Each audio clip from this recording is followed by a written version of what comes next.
This is more of just a FYI. This video was filmed before the Raiders signed Michael Gallup. Coming up here, I'm going to be predicting the Raiders starters on offense and on defense side of the football.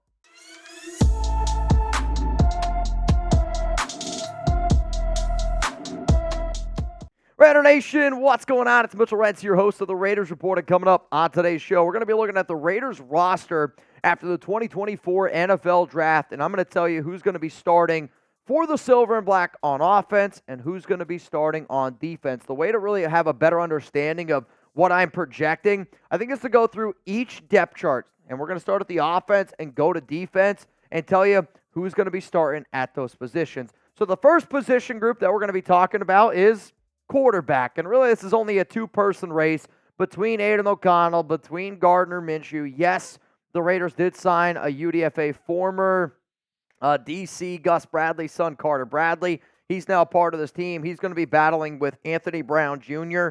to be that quarterback 3. But to me, this is Gardner Minshew's job to lose. And yes, he is going to compete. Yes, Antonio Pierce said that it's Aidan's job to lose, but just from an overall skill set, I just don't see how Minshew can lose this battle. If he does, you got to be able to give your flowers, though, to Aidan O'Connell. If you want, okay, I want y'all to smash that like button right now if you think that Gardner Minshew gets the start over Aidan O'Connell. This is not me ripping on AOC. This is me planting a flag, having a take. My take is Gardner Minshew will be the Raiders starting quarterback over Aidan O'Connell. If you agree, hit that like button. If you disagree, type AOC down below. Let's go to the next position group here. It's running back. And no running backs drafted in the first 5 rounds. The only guy that ended up taking was Dylan Laube in round 6 out of New Hampshire, pick 208.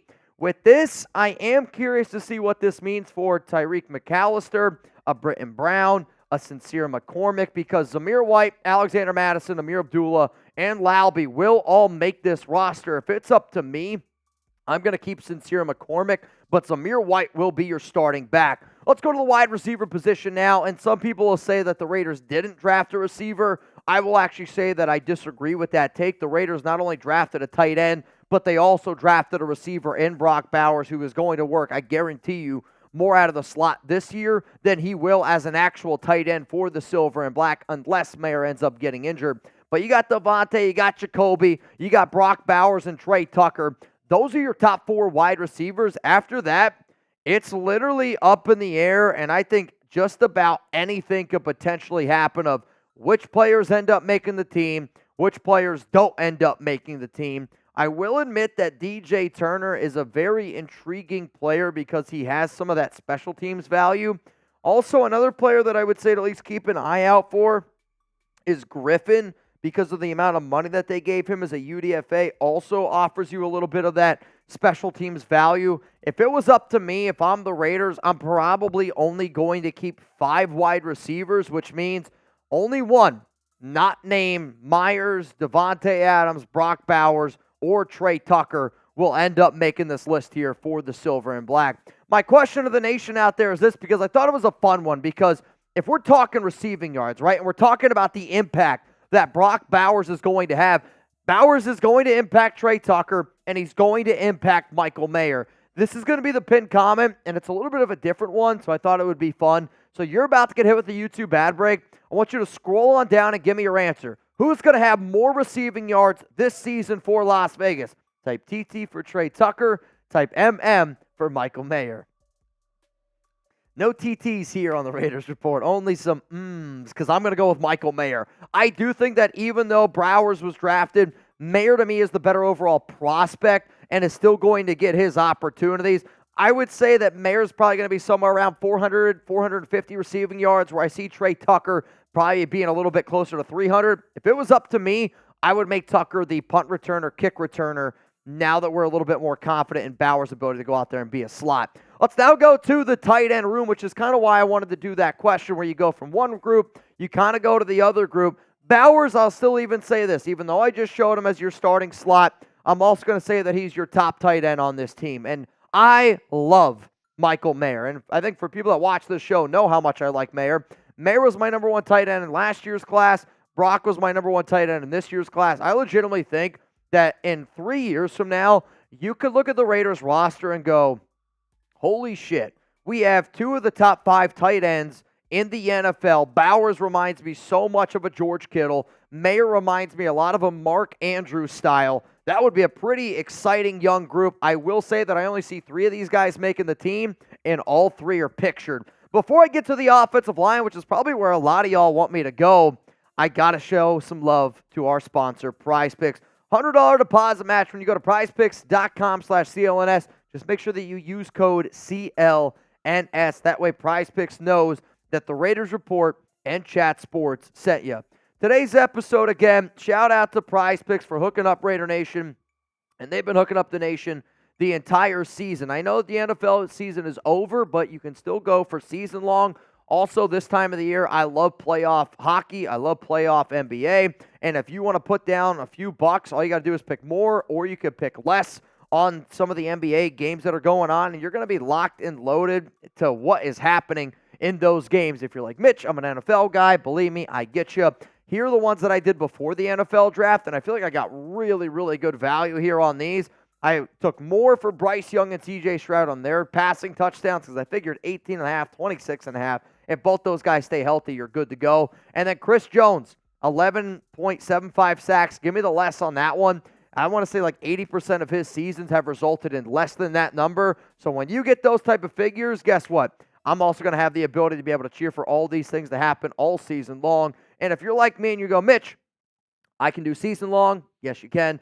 You can also, though, do the sports that are happening right now in the playoffs or even a little MLB action. That link one more time for y'all is going to be available to y'all down in the comments and in the description. PrizePicks.com/CLNS. Pick more, pick less. It's that easy. Shout out to PrizePicks for sponsoring the Raiders Report. Let's now go to the big boys up front. It is the offensive line. And the offensive line to me is where I could see this team keeping 8 to 9, which is kind of where I think that they're going to end up going. And the players that are pictured are the ones that I anticipate end up being the starters on the O-line. Though, the battle between Thayer Munford and Delmar Glaze is definitely going to be one to watch. Outside of that, some other battles that I'll watch for from like a lower level standpoint will be a Cody Whitehair against Jordan Meredith to be that backup offensive guard. I also think that if Putnam and Barrington don't really do a very good job in camp, that you could see Whitehair just be the backup center / offensive guard. Then you also keep a guy like Jordan Meredith on top of that. So the reason why I wanted to do this show is to kind of give you a breakdown of what I think that the Raiders depth chart looks like on top of that, what the Raiders starting offense would be if the season were to be today. I say quarterback Gardner Minshew. Your main running back that gets trotted out there is Zamir White.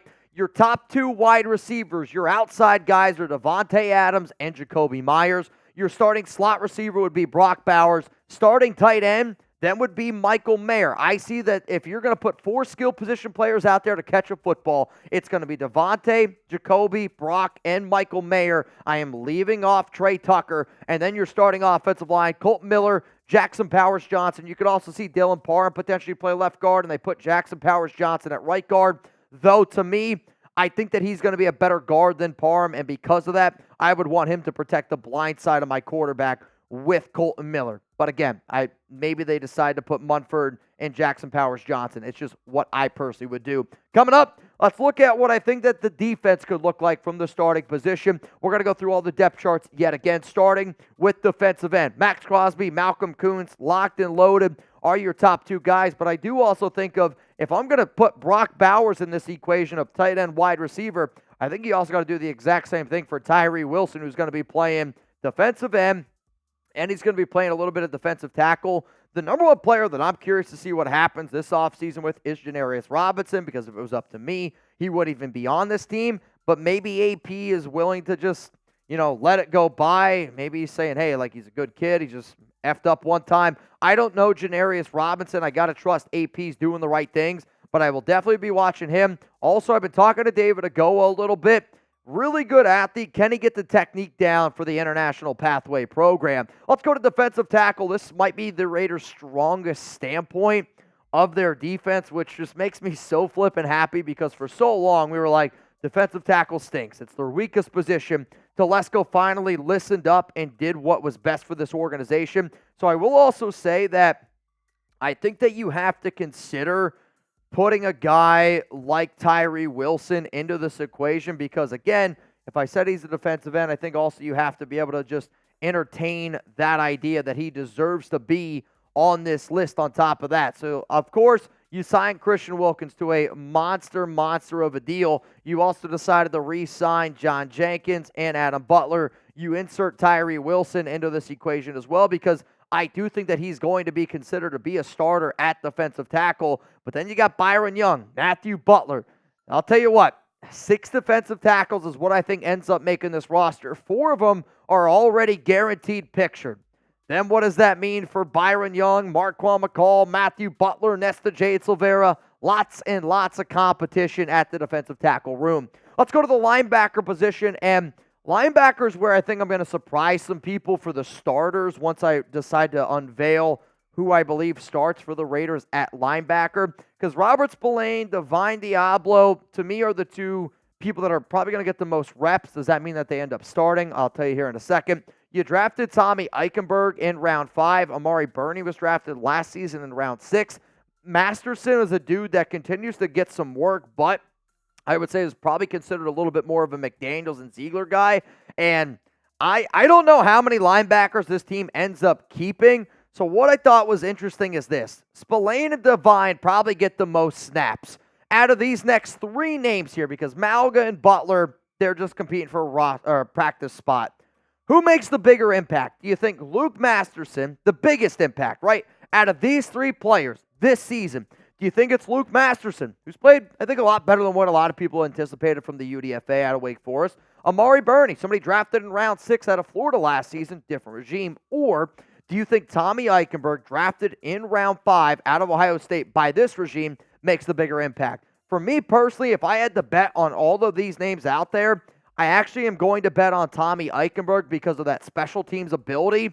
But, do the Raiders keep 5 linebackers? If they do, it's these 3 guys, and then it's the Divine and also Spillane. If it was up to me, I'd probably only keep 4. Let's go to the cornerback room, and with the silver and black deciding to not take a corner on day 1 or day 2, but taking 2 guys on day 3, I do think that shows that they're hopeful that a guy like Jakorian Bennett can get it going. Maybe also they didn't love some of the other players that fell down the board, or they were very, very high on Demarion Richardson or MJ Devonshire. Both long, lanky, athletic corners that if you work with them a little bit, you could get a little bit more out of them. I will say the battle that I'm going to be watching very closely is Jakorian, Richardson, Devonshire, all battling it out because they all kind of have like that similar build. Long, lanky, athletic corners. We'll see who ends up winning that battle. Then, let's go to the safety position here because you know that it's going to be Marcus Epps and you know that it's going to be Moehrig as your top 2 dogs. But what's really going to be fun in camp is to watch who's going to be that third guy. Is it going to be Isaiah Polameo? Is it going to be Chris Smith? Is it going to be Trey Taylor, who they drafted in round 7, who won the Defensive Back of the Year award out of Air Force? The first time that a player has ever won that award from that college in its history. No disrespect to Jaden Graham. He don't have a shot in hell to make this roster. So the way that I look at it is, you decide to keep 5 safeties. 5 safeties is a lot. I know Chris Smith is well-liked in that locker room, but again, not a part of this regime. If I was the Raiders, I would decide to keep 1 less linebacker and decide to potentially roll with that extra safety that way, and I could go with it in those extra dime packages. So here we go. If the Raiders team had to put a lineup out on the field today, this is what I think it would be. I'm rolling with only 2 linebackers because I want a little bit more speed out there on the field. So that's why you only see Robert Spillane, Divine Deablo. For the guys up front, I'm going to go Maxx Crosby, Christian Wilkins, Tyree Wilson, and Malcolm Koonce there. Yes, Adam Butler and John Jenkins will get their time to get their reps in as well. Out of the slot, Nate Hobbs. Your outside corners, as it stands right now, are Jakorian Bennett, Jack Jones, though I'm still hoping that Xavier Howard or Stephon Gilmore, somebody's able to take over for Bennett. And then it's Moehrig and Marcus Epps at free safety and strong safety. But I've been doing this show for a while, and as Chugs always says, special teams, special players, can't forget about them. Daniel Carlson, A.J. Cole, Jacob Bobenmoyer as your long snapper. I am thinking because Bowers is going to get some more work out of the slot that they decide to put Trey Tucker back at punt return, something that he did do occasionally. at Cincinnati and somebody with his electric speed and acceleration, I'll tell you what, it'd be kind of fun to see him in the open field. Then also I'll say Amir Abdullah is going to be your kick returner. So after the NFL draft, I know that people look up depth charts. I know people want to figure out who the starters are going to be. I hope that you just see a little idea of what I'm thinking based off of what I know right now. So I made this video on April 29th. If the Raiders sign somebody, if a few things change from the time that now till this video goes out, don't shoot the messenger on it. But if you agree with me, if you disagree, please let me know. I'm going to be looking down in the comments, especially if you're watching this video, this part of this offseason. That to me means you're a real one.